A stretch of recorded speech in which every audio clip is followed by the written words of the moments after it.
Assalamualaikum warahmatullahi wabarakatuh. Jadi kali ini penulis yang bahas soal filter udara lagi. Kenapa ya orang kok alasan utamanya itu adalah biar gak ribet beli filter lagi ya. Gak ribet ganti-ganti, cukup dicuci. Tapi emang apa bener nggak ribet? Karena ya orang-orang yang seperti itu ya biasanya itu servis throttle body, servis CVT, servis macem-macem lah. Sering sekali rutin servis. Jadi mungkin maksudnya itu adalah untuk berhemat, nggak beli ya. Karena memang kalau beli yang model bawaan itu memang setiap kali servis harus ganti. Untuk mereka ini servis bisa sangat sering, bisa aja sebulan 2 kali bahkan. Kalau Gojek wah apalagi.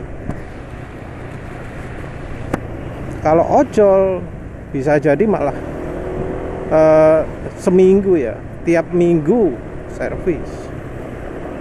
Kalau yang normal ya sebulan sekali atau 2 bulan sekali. Kebanyakan sih sebulan sekali ya, yang penulis tahu itu. Dan memang biaya filter kalau sebulan sekali ya cukup lumayan juga. Orang juga bela nih beli busi ya, busi mahal gitu ya. Tujuannya adalah biar nggak sering ganti busi.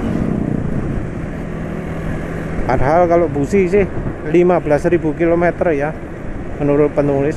Ini busi normal ya, busi apa jenenge, nikel. Busi nikel menurut penulis 15.000 km. Ini berdasarkan pemakaian di NMAX dan di Next 2. Ya kalau menurut penulis sih fokusnya keliru. Fokusnya harusnya bukan ke filter udaranya, tapi ke servisnya. Jadi cobalah belajar dari mereka-mereka yang mesinnya awet. Mereka yang mesinnya awet itu apa sih biasanya? Mereka itu jarang servis. Mereka hanya melakukan perbaikan bila diperlukan saja. Yang paling terutama itu adalah oli. Oli mesin itu sangat penting untuk menjaga keawetan mesin. Oli mesin itu penting. Kalau sampai ada komponen yang nggak awet, itu oli atau pelumasnya yang nggak pas. Kalau ada bearing yang sering rusak, coba cek, barangkali itu pelumasnya. Mau bearing roda, bearing manapun ya, pelumas itu ya nggak cuma yang cair ya, ada juga yang model stemped. Ada juga yang kayak gardan itu kan juga pelumas juga. Ada juga yang model cairan suspensi depan itu kan ya pakai oli juga. Suspensi belakang kalau suspensi belakang kita jarang ganti cairan tok ya. Minyak rem juga, ulan juga.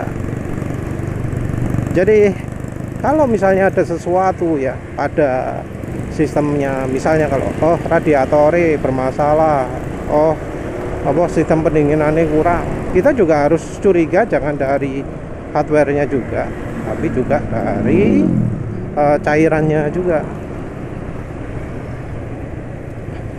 Nah, kuncinya orang-orang yang motornya awet itu yaitu cairannya bagus semua, oli-olinya, minyak-minyaknya bagus semua, terus jarang servis.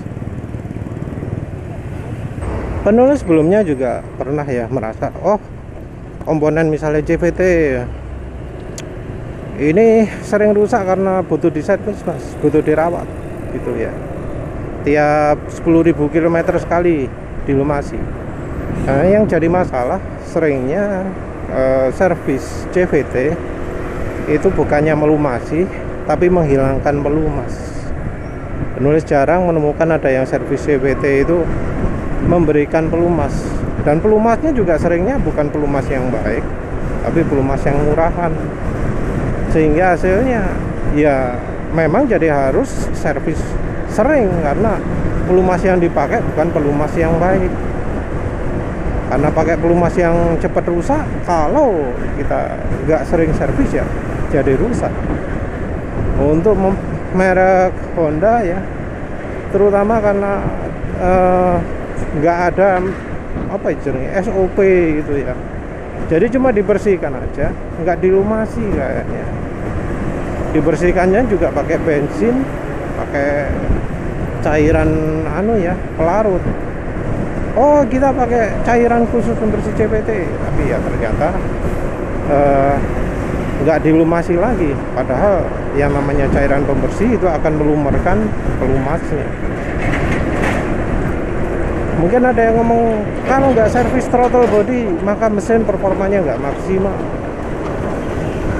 Emang berapa kilometer sekali sih perlu diservis begitu? Kita bisa pakai perbandingan motor penulis inilah. Motor penulis ini sudah lebih dari 50.000 km, tapi nggak butuh yang namanya itu servis throttle body. Sampai sekarang nggak pernah servis throttle body.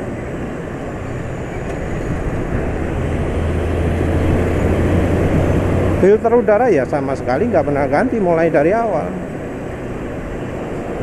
Memang sering dibuka, dibersihkan, tapi rupanya yang paling penting itu adalah membersihkan filternya dengan air sehingga pori-porinya itu jadi lebih rapat.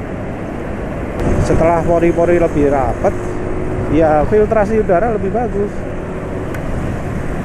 Filtrasi udara lebih bagus, ya nggak butuh lah yang namanya servis throttle body itu. Mungkin ada yang ngomong, oh kalau pori-porinya mampet gak enak mas tarikannya. Siapa bilang? 0-100 nya motor penulis masih nggak beda jauh dari baru. Top speed juga sama, cuma karena nggak ada kesempatan aja jadi nggak tahu. Kalau memang ya butuh irit, beli filter stainless steel itu bukan solusi, sama sekali bukan solusi. Selama masih melakukan servis rutin, ya pengeluaran masih banyak lah. Apalagi ketika di servis tersebut disuruh misalnya engine flush, disuruh misalnya carbon clean, atau pembersihan injektor, pembersihan ruang bakar, gurah, dan seterusnya. Ini penulis masih ngomong soal motor. Kalau mobil, wow, biayanya bisa membengkak sampai jutaan. Yang harusnya nggak perlu ngapa-ngapain, jadinya tiap bulan keluar uang lebih dari 1 juta. Kalau mobil, kalau motor jangan dipikir murah ya motor. Ada beberapa seringan yang tiap kali servis itu 500.000. Oh no, sing rusak. Sering diservis kok malah rusakan gitu. Ya memang sih ada beberapa motor yang penyakitan. Motornya nggak bisa lepas dari penyakit, karena ya memang sudah didesain oleh pabriknya biar sakit-sakitan, biar selalu ada masalah. Tapi kita juga ya harus waspada ya, harus harus perhatian, karena ada beberapa penyakit itu yang bisa kita hindari ya, terutama yang berhubungan dengan oli. Oli itu fungsinya melindungi mesin. Kalau ada bagian mesin yang rusak karena oli, karena sesuatu gitu ya, kita juga harus curigai oli. Bisa jadi kita disuruh menggunakan oli ini, menggunakan kulan merek ini, tujuannya adalah biar motor kita cepat rusak. Dan begitu kita tidak mengikuti rekomendasi mereka, motor kita jadi jauh lebih awet, mobil kita jadi jauh lebih awet. Tapi kembali lagi lah, filter udara itu baiknya adalah yang filtrasinya bagus. Kalau filtrasinya bagus, kita nggak perlu keluar uang banyak. Terus kita abaikan lah kontroversi antara tenaga nambah dan tidak ketika filter udaranya plong itu. Kalau disuruh antara keluar uang terus menerus ya, atau tenaga kurang sedikit ya, pilih yang mana lah. Anggap aja kalau misalnya filternya pakai yang mampet, tenaganya kurang gitu ya, padahal ya itu kontroversi ya. Motor penulis kencang, masih lebih kencang daripada banyak kendaraan semacam yang lain. Ya anggap aja lah tenaga berkurang, jadi kayak motor 125 cc Waluni 105. Kalau tiap bulan harus keluar uang 500.000, worth it enggak untuk tetap pakai filter standar bawaan yang cuma dicuci air? Pilih mana? Itu aja wes. Kalau yang ekstrim. Tapi ya penulis sendiri jadi contoh bahwa ya motor enggak servis rutin, selama olinya bagus, selama semua cairannya bagus, itu motor bisa awet, performa bisa terjaga. Enggak pernah servis throttle body, motor juga performanya masih oke, masih kayak baru. Ya wes lah, itu saja. Terima kasih sudah menonton. Assalamualaikum warahmatullahi wabarakatuh.